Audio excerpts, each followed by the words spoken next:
누가복음 18장 18절부터 마지막까지 말씀 우리가 함께 하나님 말씀 받습니다. 어떤 관리가 물어 이르되 선한 선생님이요 내가 무엇을 하여 영생을 얻으리이까? 예수께서 이르시되 내가 어찌하여 나를 선하다 일컫느냐? 하나님 한 분 외에는 선한 이가 없느니라. 내가 계명을 안 하니 간음하지 말라, 살인하지 말라, 도둑질하지 말라, 거짓 증언하지 말라, 내 부모를 공경하라 하였느니라. 여짜오되 이것은 내가 어려서부터 다 지켰나이다. 예수께서 이 말을 들으시고 이르시되 내게 아직도 한 가지 부족한 것이 있으니 내게 있는 것을 다 팔아 가난한 자들에게 나누어 주라. 그리하면 하늘에서 내게 보화가 있으리라. 그리고 와서 나를 따르라 하시니 그 사람이 큰 부자이므로 이 말씀을 듣고 심히 근심하더라. 예수께서 그를 보시고 이르시되 재물이 있는 자는 하나님의 나라에 들어가기가 얼마나 어려운지 낙타가 바늘귀로 들어가는 것이 부자가 하나님의 나라에 들어가는 것보다 쉬우니라 하시니 듣는 자들이 이르되 그런즉 누가 구원을 얻을 수 있나이까? 이르시되 무릇 사람이 할 수 없는 것을 하나님은 하실 수 있느니라. 베드로가 여짜오되 보옵소서 우리가 우리의 것을 다 버리고 주를 따랐나이다. 이르시되 내가 진실로 너희에게 이르노니 하나님의 나라를 위하여 집이나 아내나 형제나 부모나 자녀를 버린 자는 현세의 여러 배를 받고 내세의 영생을 받지 못할 자가 없느니라 하시니라.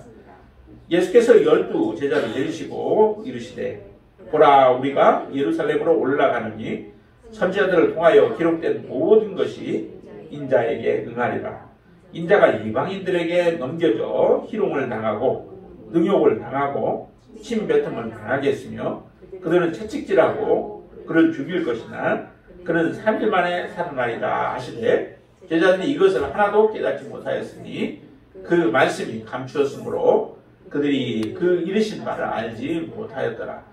여리고 가까이 가셨을 때에 한 맹인이 길가에 앉아 구걸하다가 우리가 지나가면 듣고 이 무슨 일이냐고 물은데 그들이 나사렛 예수께서 지나가신다 하니 맹인이 외쳐 이르되 다윗의 자손 예수여 나를 불쌍히 여기소서 하거늘 앞서가는 자들이 그를 꾸짖어 잠잠하라 하되 그가 더욱 크게 소리질러 다윗의 자손이여 나를 불쌍히 여기소서 하는지라.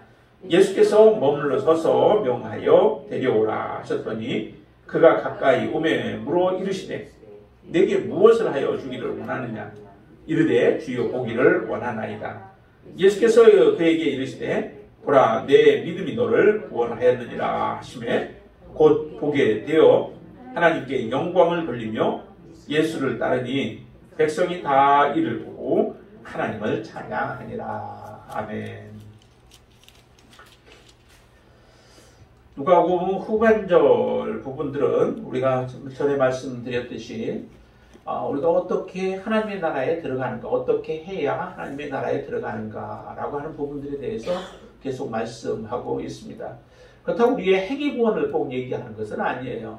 하나님 앞에 믿음으로 우리가 가지만 그 믿음이라고 하는 것이 무엇인가를 우리가 알고 믿음은 다양하게 표현할 수 있잖아요. 그런데 우리는 단순하게 그냥 믿으면 예수 믿는다라고 하는 그 말로 그냥 우리는 간략하게 간소화시켜서 우리는 받아들였기 때문에 우리의 믿음의 구체적인 부분들을 잘 모르고 우리가 지나가는 경우가 참 많습니다. 그런데 여기서 계속 얘기하는 것이 이제 믿음이 진정한 믿음들이 무엇인가. 그런데 그 믿음이 어떻게 함으로 인하여 우리가 하나님의 나라에 들어갈 수 있는가라고 하는 부분들도 다 믿음이지만 그 구체적인 부분들을 우리에게 말씀하는 겁니다. 그래서 앞에 우리가 18장 1절부터 지난번에 보았던 것들 가운데서도 우리가 무엇에 소망을 두냐면 기도를 하지만 기도도 우리가 낙심하지 말아야 된다는 거죠. 왜 기도하는데 우리가 낙심을 해요? 기도는 하나님이 들으신다라고 분명히 말씀하셨죠. 들으시는 하나님이 계시다면 우리의 기도는 응답받는 거예요. 그게 때가 어느 때 이루어지느냐라고 하는 그런 차이는 있을 수 있지만 하나님의 뜻대로 우리가 구하게 되어진다면 그 기도는 반드시 들으시는 거죠. 우리가 욕심을 따라서 구하는 기도도 하나님이 들으시지만 그거는 응답받지 못할 수도 있어요. 그런 기도는. 그러나 하나님의 뜻대로 우리가 구하면은 반드시 하나님은 이루어 주신다. 그것을 그 재판장, 참 불의한 재판장의 비유를 통해서 우리에게 말씀해 주죠. 불의한 재판장도 그 한 과부, 별것도 아닌 그 한 과부인데 그가 요청할 때에 그가 괴롭게 할 것 때문에 불편하게 하고 계속 자기를 찾아올 것 때문에 그거 들어주는 그 불의한 재판장이 아니야. 그러나 하나님은 그런 분이 아니시다라고 하는 거죠. 그러니까 여러분들도 기도할 때 정말 소망을 잃지 않게 되길 바랍니다. 하나님 앞에 하나님이 응답하실 것에 대한 분명한 소망을 가지고 기도하시게 되길 바랍니다. 자, 그러면서도 오늘 본문에 보면은 그 한 관리가 주님께 찾아오게 되어지죠. 주님께 찾아와서 말합니다. 선한 선생님이요, 내가 무엇을 하여야 영생을 얻으리까? 라고 하는 질문을 해요. 관심이 참 많죠. 무엇에 관심이 있어요? 영생에 대한 관심이죠. 저와 여러분도 영생에 대한 관심이 있고 그 관심을 실제적으로 우리는 이제 얻기 위해서 지금 주님께 나온 사람들이에요. 지금 이 관리도 젊은 관리에 뒤에 보면 이 사람이 참 큰 부자였고 한데 이 사람이 지금 관심이 영생을 어떻게 해야 얻는가라고 하는 부분에 대해서 관심이 있는 거예요. 그러니까 이 영생 때문에 그가 살아온 삶도 신앙의 삶을 살아왔었죠. 왜냐하면 예수님께서 말씀하시잖아요. 이거 물으니까 예수님께서 그렇게 계명을 내가 알지 않느냐 해서 계명을 말씀하니까 그 계명들을 다 내가 어려서부터 지켰대요. 참 대단한 사람 아니겠어요? 그러니까 부모님이 몰라도 신앙이 있었겠죠. 그러니까 어려서부터 신앙을 가지고 살아와서 하나님의 계명대로 계명을 지켰다는 거예요. 본인이 확실하게 그렇게 말할 정도면은 이 계명 말한 것들은 하나도 어기지 않냐고 지켰던 것을 우리가 보죠. 그러나 그 대부분의 그 계명들은 다른 사람들에게 피해를 입히지 아니하는 정도의 그 계명이었던 거죠. 구약의 계명이 거의가 그렇습니다. 구약의 계명들이 그런데 지금 예수님께서 이 말씀을 하니까 나는 어려서부터 다 지켰대요. 이 정도의 신앙이라면 우리가 바라볼 때는 혹시 우리 가운데 이런 사람이 있다면 참 존경받는 사람 아니겠습니까? 어려서부터 신앙생활에서 그 틀에서 벗어나지 아니하고 말씀 가운데서 서 있는 사람의 그런 모습으로 우리에게 비춰지는데 그런데 주님께서는 그에게 그의 부족한 부분을 보시는 거죠. 이 사람이 처음에 와가지고 뭐라 해요? 선한 선생님이라고 하니까 예수님께서는 말씀해요. 하나님 한 분밖에는 내가 어찌하여 나를 선하다 하느냐. 하나님 한 분 외에는 선한 이가 없다라고 얘기를 해요. 이 말씀을 왜 이렇게 말씀하셨을까요? 이 사람이 사실은 자기는 영생을 얻을 수 있다라고 생각을 한 사람이 아니었는가라고 봐요. 왜냐하면은 정말로 자기는 어려서부터 신앙생활을 해왔고 계명들을 준수해 왔기 때문에 너는 이제 됐어. 너에게는 영생이 약속되어 있어. 라고 하는 그러한 답변을 주님으로부터 듣고 싶었던 그러한 청년이 아니었는가 싶어요. 왜냐하면 선한 모습으로 이렇게 살아왔기 때문에. 그런데 주님은 말씀하기를 하나님 한 분밖에는 선한 이가 없다라고 얘기를 해요. 그러면 모든 사람들이 사실은 다 선한 사람은 이 세상에 없다라고 하는 거죠. 하나님 외에는 없다라고 하는 것을 보면은 너 선하다고 생각하는데 너 선한 사람 아니야 라고 주님은 그렇게 지금도 말씀하고 계신 거예요. 예수 그리스도를 믿어서 우리가 하나님의 자녀가 되어지면 이제 의로운 자로 선한 자라고 우리가 하지만은 그러나 그러기 전까지는 우리 모든 사람들은 선한 사람이 하나도 없는 거죠. 의인은 없나니 하나도 없다라고 말씀하잖아요. 선한 사람들을 찾아보려고 하고 선한 일들을 행하는 사람을 찾아보려고 했지만 찾아볼 수가 없었다라고 하는 그런 말씀을 하듯이 하나님이 우리에게 선을 주시지 않냐면 선을 우리에게 주시지 않고 하나님의 사랑을 우리에게 주시지 않냐면은 진정한 사랑을 행할 수 있는 사람도 없고 선을 행할 수 있는 능력 있는 사람도 이 세상에 없다는 거예요. 그 개인적으로 자기들이 비교해 볼 때 조금 더 나은 사람이 있고 조금 더 못한 사람이 있는 것은 있을 수 있으나 하나님의 기준에 이르는 절대 선에 이르는 그런 사람들이 있을 수 없다라고 하는 거죠. 그건 반드시 하나님으로부터 와야만 되고 하나님이 우리에게 그 선을 주셔야만 가능한 거죠. 그래서 내가 선하다고 생각하지만 너는 선하지 못해. 왜?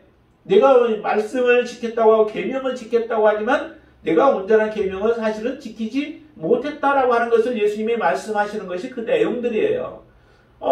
본인은 지켰다고 하는데 무슨 계명을 지키지 못했을까요? 또 보세요. 내가 계명을 안 하니 간음하지 말라? 그것도 지켰고, 살인하지 말라, 그것도 지켰고, 도둑질하지 말라, 거짓 증언하지 말라, 내 부모를 공경하라라고 하는 것도 다 지켰다고 하지만, 그러나 지키지 못한 것이 있다는 거죠. 하나님을 사랑하는 부분에 있어서 정말 그가 지켰을까? 그거는 10계명 가운데에서 굉장히 중요한 계명 아니겠어요? 하나님을 사랑하고 또 우상을 섬기지 말고 하나님의 이름을 헛되이 부르지도 말고 하라고 하셨는데, 하나님을 사랑하는 것까지 같이 겸해져야, 하나님 사랑과 이웃 사랑이 같이 서로 공존해야만 그게 진정한 하나님의 계명을 지킨 것이죠.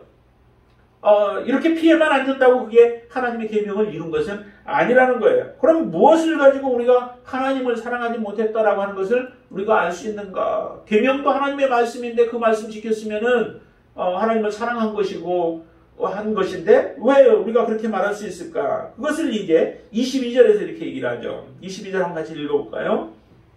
예수께서 이 말씀을 들으시고 이르시되 내게 아직도 한 가지 부족한 것이 있으니 내게 있는 것을 다 팔아 가난한 자들에게 나눠주라. 그리하면 하늘에서 네게 보화가 있으리라. 그리고 와서 나를 따르라 하시니, 이렇게 말씀하시죠. 다 가지고 있는 거 다 팔으래요. 여러분들 그렇게 요구하시면 하실 수 있겠어요? 하나님 나라에 가려면은 그렇게 꼭 해야만 된다면 해야죠. 그래야 하나님 나라를 얻을 수 있는 거죠. 이 세상 것과는 비교할 수 없는 하나님의 나라인데 그래도 싫어요? 그래도 우리는 그 길을 선택해야 하는 거죠. 그렇지만 여기서는 뭐 그렇다고 다 팔라라고 하기 때문에 어떤 의미에서는 그렇게 이제 팔라고 하는 의미로 우리가 받아들이지만은, 그러나 이 중에서 지금 이것에 대해서 듣고 나서 이 사람의 마음에 내가 하지 못했구나, 하나님 사랑해야 하는데 하지 못했구나라고 회개하고 돌이키면서 알겠습니다라고 한다면 얼마나 좋겠어요. 그런데 23절에 이렇게 얘기합니다. 그 사람이 큰 부자이므로 이 말씀을 듣고 심히 근심하니라 라고 얘기를 하죠. 정말 이제 어떻게 할까? 영생은 관심은 있는데, 영생은 얻고 싶은데, 영생은 누리고 싶은데, 지금 이게 문제가 걸려버린 거예요. 무엇에 걸려요? 물질에 대해서 걸려버린 거예요. 물질과 하나님을 겸하여 섬길 수 없다라고 예수님은 우리에게 말씀하시는데, 지금 이 사람의 마음속에는 하나님보다 무엇이 더 중요하냐면 물질이 더 중요한 거예요. 그렇다고 다 팔아서, 정말 다 팔아야만, 그리고 아무것도 없어야만 우리가 구원 얻는다, 영생 얻는다, 그거는 사실은 아니죠. 정말 무엇이 더 중요한 것인가? 하나님이 더 중요하고 영생이 더 중요하다라고 하면은 이렇게 하라고 하면은 그 길만이 기다고 하면은 그렇게도 할 수 있어야 되죠. 물질이 무슨 의미가 있겠어요? 하나님 앞에 우리가 영원한 삶을 살아갈 수 있고 영생을 누릴 수 있다면은 이 세상에서 우리가 그것 가지고 팔아서 우리가 누려도 평생 일 안 하고 먹고 놀고만 할 수 있다 해도 그거 무슨 의미가 있겠어요?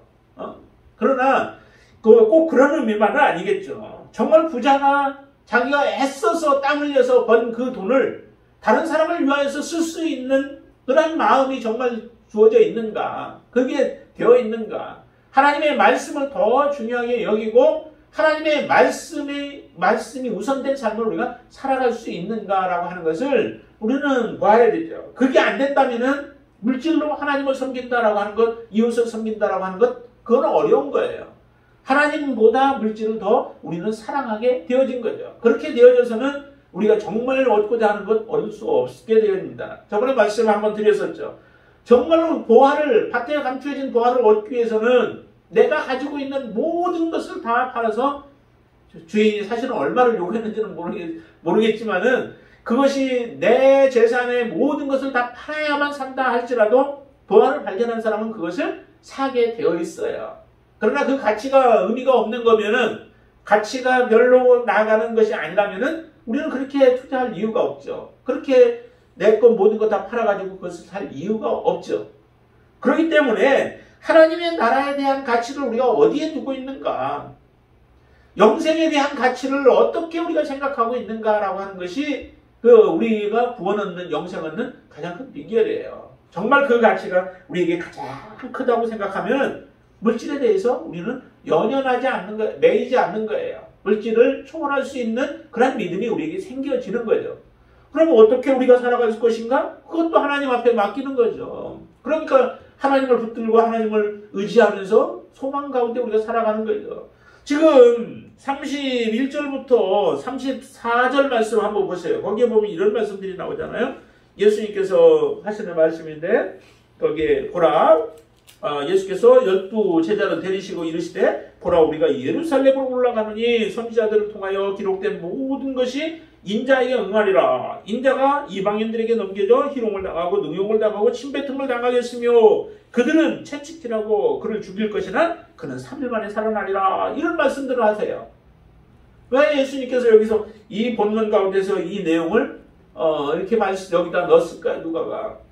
그것은 예수님께서 지금 하나님의 말씀 그대로 다 응할 것이다 라고 하는 거죠. 예수님의 생애 가운데서 이전에 예언되어진, 구약에 예언되어진 말씀들이 그대로 성취되어질 것이라는 거예요.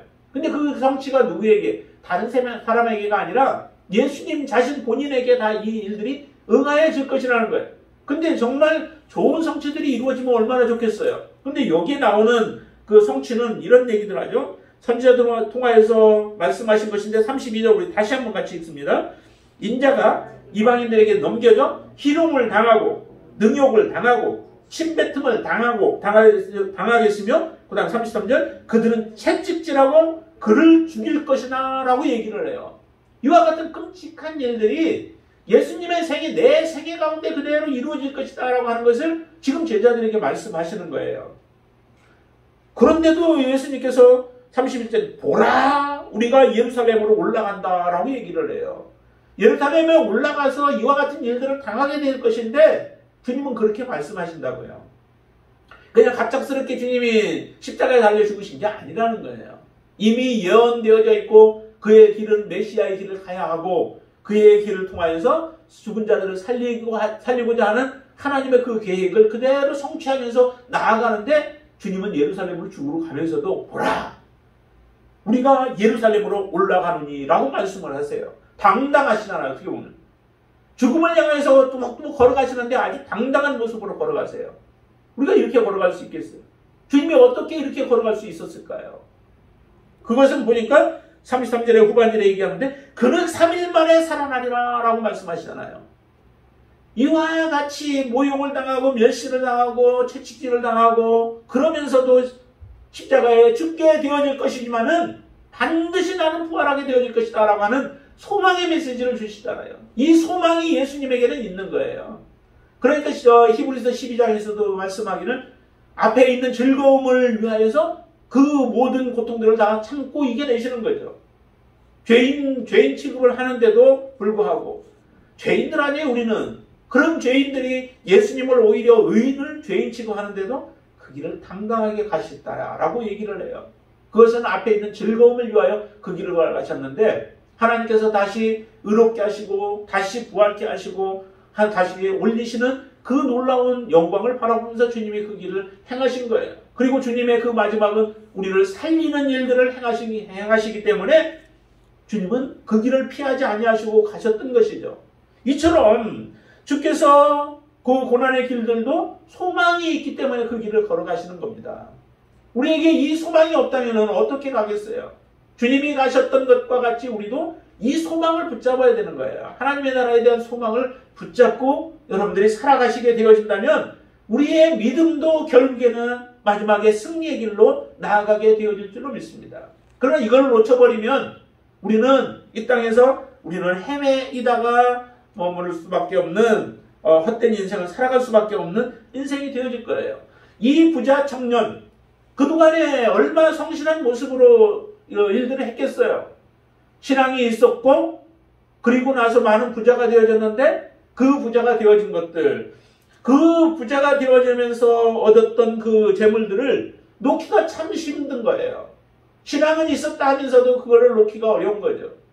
그건 계속 쌓아 모으고 자기의 것으로 취하기만 했지 그것을 가지고 다른 사람들을 사랑하는 데에 쓰여지지가 못하고 있는 이 부분이 곧 주님이 그를 고발하는 겁니다. 뭐라고? 너는 하나님 사랑이 없어. 내 안에 없어.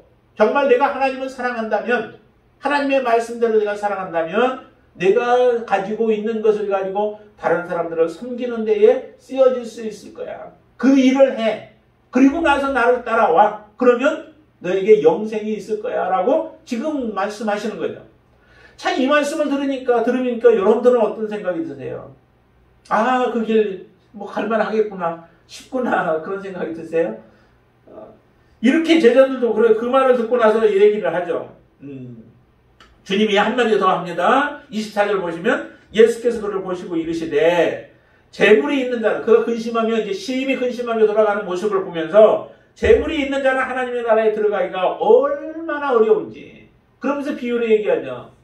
낙타가 바늘 끼고 들어가는 것처럼 그렇게 어렵다라고 얘기해요. 그거는 불가능이죠, 사실은. 낙타가 어떻게 바늘 끼고 들어갈 수 있겠어요? 불가능이죠.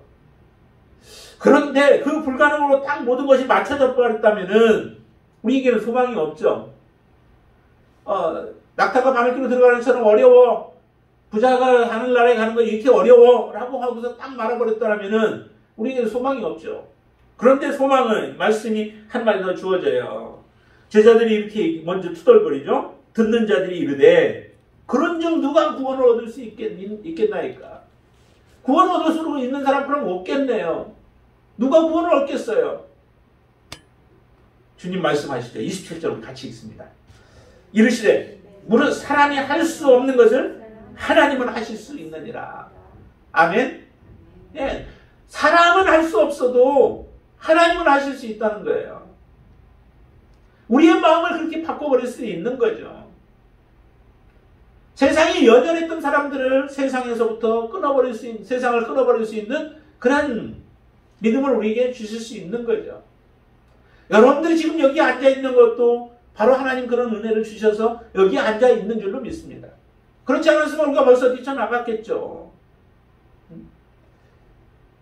사람은 할 수 없지만 하나님만 할 수 있다라고 하는 것을 분명히 믿는다면, 내가 힘들어할 때, 내가 잘 못하고 있을 때도 우리는 하나님 앞에 기도하는 거예요. 하나님, 저를 도와주세요. 제가 오직 하나님 바라보고 믿음으로 살아갈 수 있도록 하나님 제 안에 역사하여 주세요. 제가 정말로 세상의 것이 아닌 오직 영원한 것을 바라보면서 살아갈 수 있도록 저에게 믿음을 더하여 주세요 라고 우리가 기도하면서 하나님 앞에 기도할 수 있잖아요. 세리와 앞에 내용 가운데서 세리와 바리새인의 기도 우리가 보았죠. 누구의 기도를 들어줄 것 같았어요? 바리새인의 기도를 하나님은 들어주실 것 같잖아요. 얼마나 많은 일들을 했어요.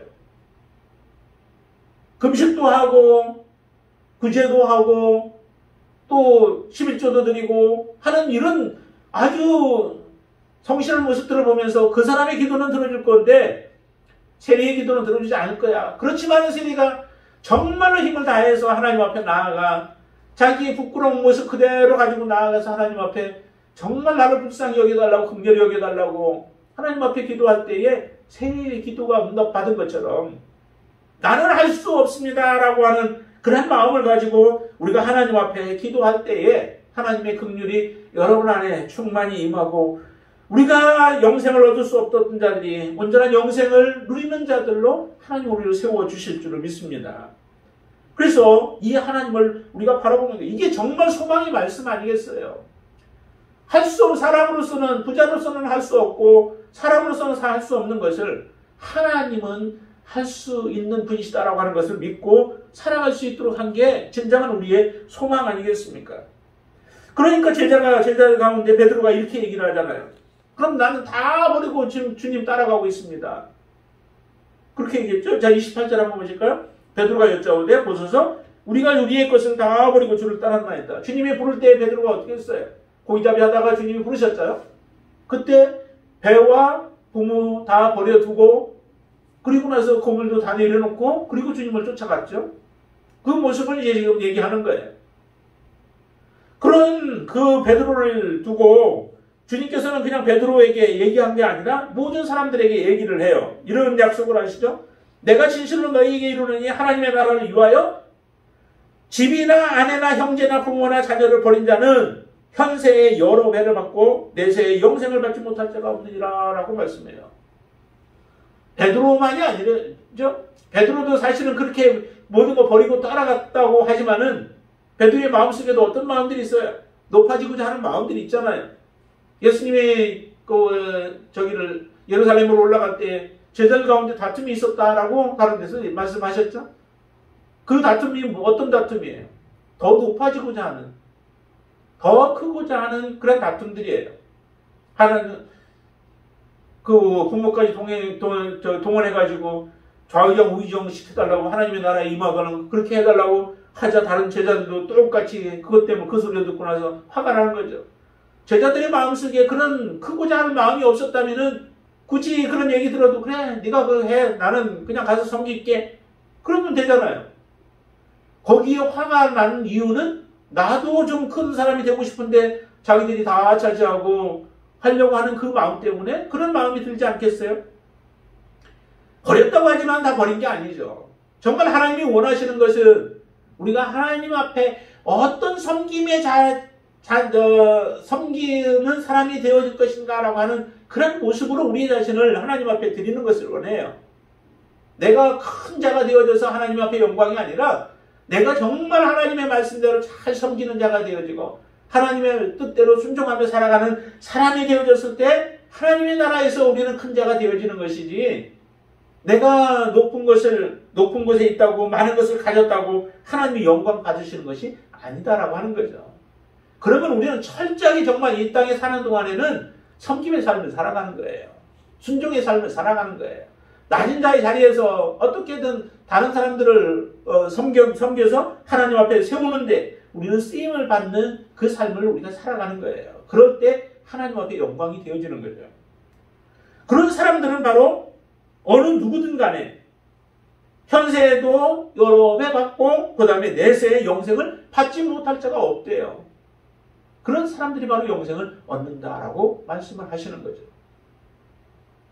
자, 그러면서 한 가지 더 이제 여리고에 가까이 갔을 때에 한 맹인 그 시각 장애인을 만나게 되어지죠.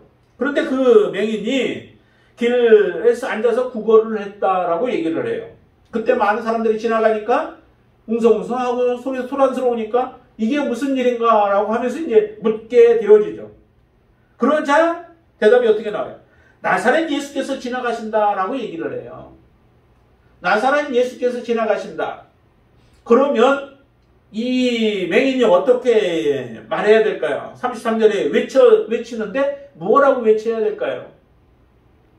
나사렛 예수여 나를 불쌍히 여겨주소서 나를 긍휼히 여겨주소서 외쳐야 되잖아요. 그게 당연한 말 아니겠어요? 그런데 엉뚱하게 지금 나사렛 예수가 지나가신다라고 얘기를 하는데 이 맹인의 입에서는 다윗의 자손 예수여라고 얘기를 해요. 놀랍지 않아요?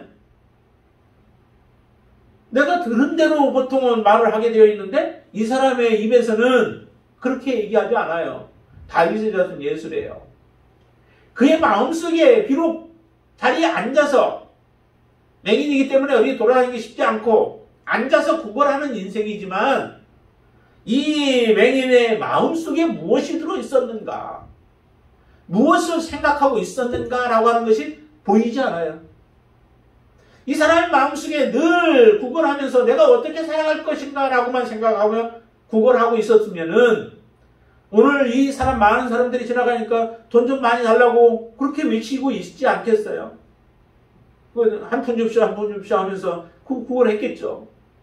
그런데 나사렛 예수라고 했는데도 다른 그 말로 다윗의 자손 예수라고 얘기를 해요. 이렇게 외칠 수 있는 사람은 하나님의 언약에 대해서 관심이 있는 사람이에요. 하나님의 언약에 대해서 그런 믿는 사람이에요. 하나님이 말씀 가운데서 어떻게 약속하셨는가? 하나님께서 다윗의 자손으로 메시아를 주시겠다라고 말씀하신 하나님의 말씀이 그 속에 있었다라고 하는 거죠. 여러분들의 마음속에는 무엇이 있으신가요? 누가 꼭 건드려도 군대 가면 건다고 하죠? 딱 건들면 어떻게 해요? 자기의 관등 성명이 딱 나온다고 하죠? 그렇게 해야 되고 안 혼나죠? 항상 그것이 튀어나오게. 왜냐하면 그렇게 훈련을 받았기 때문에. 근데 그런 훈련을 받지 않은 사람들은 괜히 시비 거는 줄 알고 또 싸움이나 하려고 하고 그렇지 않겠어요? 이 사람의 마음속에는 하나님의 나라에 대해서 하나님의 약속에 대해서 하나님의 언약에 대해서 그 메시아가 오면은 그 메시아가 어떤 일들을 행할 것인가라고 하는 것에 대해서 그는 관심이 있었고 그것에 대해서 그는 푹 빠져 있었던 거죠. 비록 구걸을 할지라도 구걸하는 그 시간에도 바로 그 메시아를 만나기를 소망하는 마음을 가지고 있지 않았을까 싶어요. 그렇기 때문에 이번이 정말 기회다라고 생각하였기에 그는 다윗의 자손 예수여 나를 불쌍히 여기소서라고 하는 그런 고백을 할 수 있었고 외칠 수 있지 않았겠습니까? 여러분들의 입술에는 정말로 마지막에 주님 앞에 서서 우리가 무엇을 주님 앞에 고백할 수 있을까요? 내가 정말 주님을 사랑했고 그를 사랑했기 때문에 내가 이렇게 주님의 말씀대로 순종하며 살아왔습니다. 그 말씀 붙들고 살았습니다. 고난 가운데서도 힘든 가운데서도 환난 가운데서도 나를 유혹할 때에도 항상 하나님의 말씀이 나를 지켜주었고 예수 그리스도의 말씀이 나의 삶을 이렇게 지탱할 수 있도록 지켜왔습니다라고 우리가 고백할 수 있어야 되지 않겠습니까? 그런데도 이 맹인은 이처럼 다윗의 자손 예수여 나를 불쌍히 여기소서라고 외치는데 그러면 제자들이 정말 그런 다른 사람 자기들이 생각했던 사람과 다른 사람임을 알고 좀 존중이 여겨졌으면 얼마나 좋겠어요. 그런데 제자들은 오히려 이 사람을 두고 뭐라 그래요? 39절 말씀 보니까 이렇게 얘기를 하죠. 앞서가는 자들이 그를 꾸짖어 잠잠하라 하되 그가 더욱 크게 소리질렀다라고 얘기를 해요. 잠잠하고 있으래요. 얼마나 이 사람은 지금 간절하겠어요. 그 간절함을 오히려 꾸짖어서 그를 나무라고 있는 모습들을 보죠. 이게 보통 제자들이 그랬을 거예요. 다른 사람들보다. 주님 앞으로 더 데리고 가서 함께 주님의 나라를 바라보게 하고 그 소망을 가지게 해야 할 사람이 오히려 더 꾸짖고 그를 잠잠하게 소리 지르지 못하게 다윗의 자손 예수 그리스도에 대한 부르짖음을 부르짖지 못하게 만드는 일들을 행하고 있는 거죠. 우리가 이와 같은 일들을 행하는 사람들은 아니기를 바랍니다.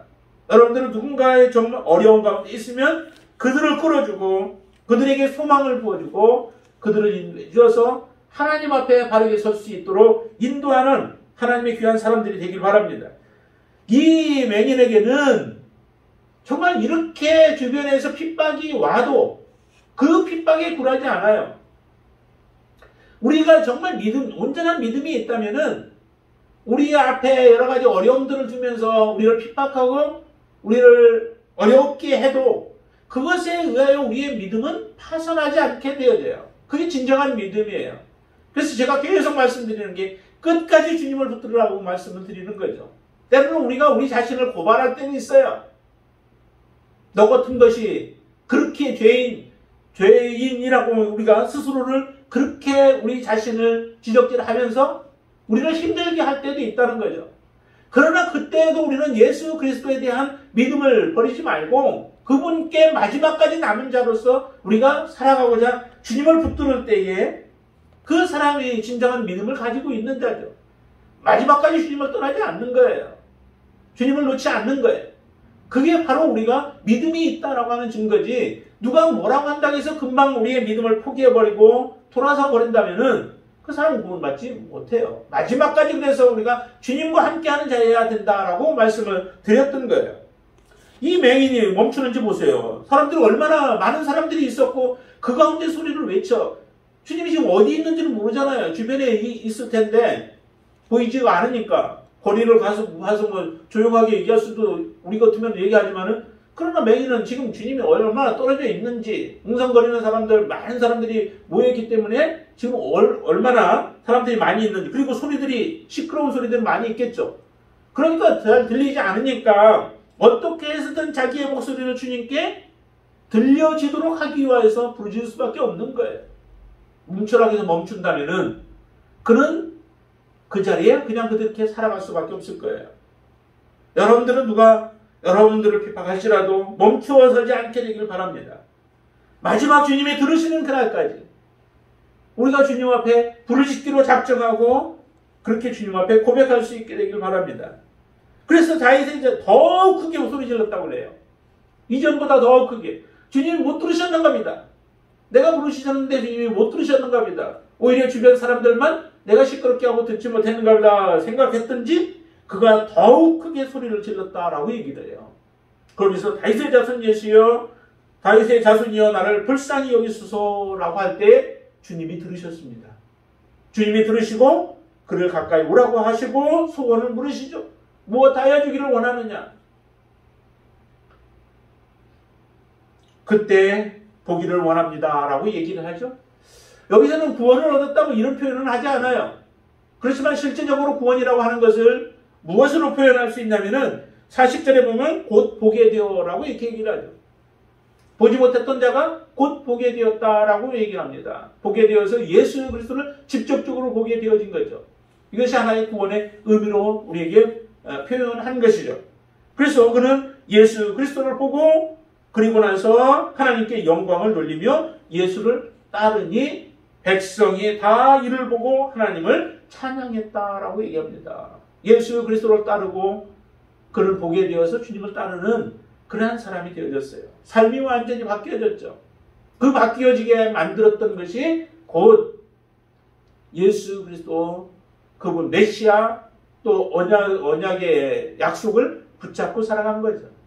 하나님은 우리에게 언약의 말씀들을 우리에게 약속하셨어요. 그 말씀을 우리는 놓지 않고 늘 소망하면서 늘 생각하면서 우리의 마음속에 그 언약의 말씀들이 잉태되어져서 이렇게 출산할 수 있도록 우리가 항상 하나님의 말씀들을 해서 사모하고 생각하며 그 말씀을 우리가 어떻게 준행하는 것이 하나님 기뻐하시는 것인가 라고 하는 것을 생각하면서 믿음으로 살아가게 되어질 때에 우리도 이처럼 예수님을 보게 되어지고 그로 인하여 진정한 구원을 얻는 하나님의 자녀가 되어질 줄로 믿습니다. 여러분 안에 하나님께서 이와 같은 귀한 소망으로 충만케 하여 주시기를 바랍니다. 맹인이 앞을 보지 못하여 정말 소망이 없었을지라도 그는 늘 주님을 바라보면서 소망하면서 살았기에 이와 같은 일이 이루어진 줄로 믿습니다. 우리 안에도 하나님이 주신 그 믿음, 하나님이 선한 일을 시작하신 그분이 우리가 그 모든 것들을 이루는 그날까지 함께하여 주실 줄로 믿습니다. 여러분들의 믿음이 주님 앞에 온전하게 서는 그날까지 우리가 믿음으로 주님을 향하여 달려가는 저와 여러분 되시기를 주님의 이름으로 축원을 드립니다. 기도하겠습니다. 할렐루야. 좋으신 아버지 하나님 감사합니다.